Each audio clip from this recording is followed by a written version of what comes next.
So September 17th, 2022, I woke up in the morning, wasn't feeling right. And, I ended up getting rushed to the hospital with a stroke.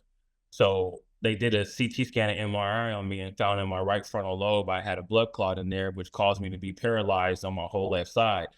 So they gave me something called a TPA, which was like a very powerful clot buster. So I looked at the X-ray scans that I had in my body to, because they did a CT with contrast and everything to see where your blood blocked at, all that stuff. And they were just like, man, it's going to be quite a while before you can walk again. You're going to have to go through physical therapy, occupational therapy, and then maybe around a year later, I start looking into my camera system. I'm laying in the bed and I started seeing this glowing object that was flying around, and I was just like, wow, my wife is like, man, did you see that, babe? That's amazing. What is that?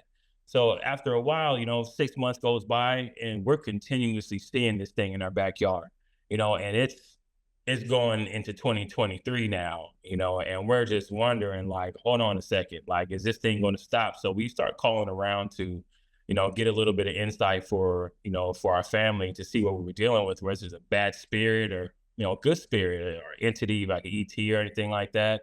And then one night, my wife and I, because we live in a pretty big house, our energy bill is kind of crazy.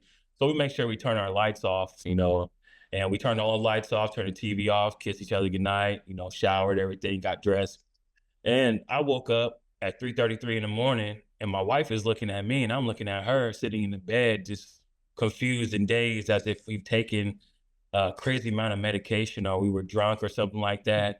And, we just didn't understand what was going on. So 2 weeks afterwards, and during this time also, we're still seeing this entity flying around, going through our window sills, through our actual windows in our backyard, and it's flying, it's getting bigger each time we see it, and I had another CT and MRI, and the doctors told me that they don't understand what's going on. They try to rule it out as something called conversion, but my CT scans and my MRIs don't look anything similar. It's almost as if I've never had a stroke.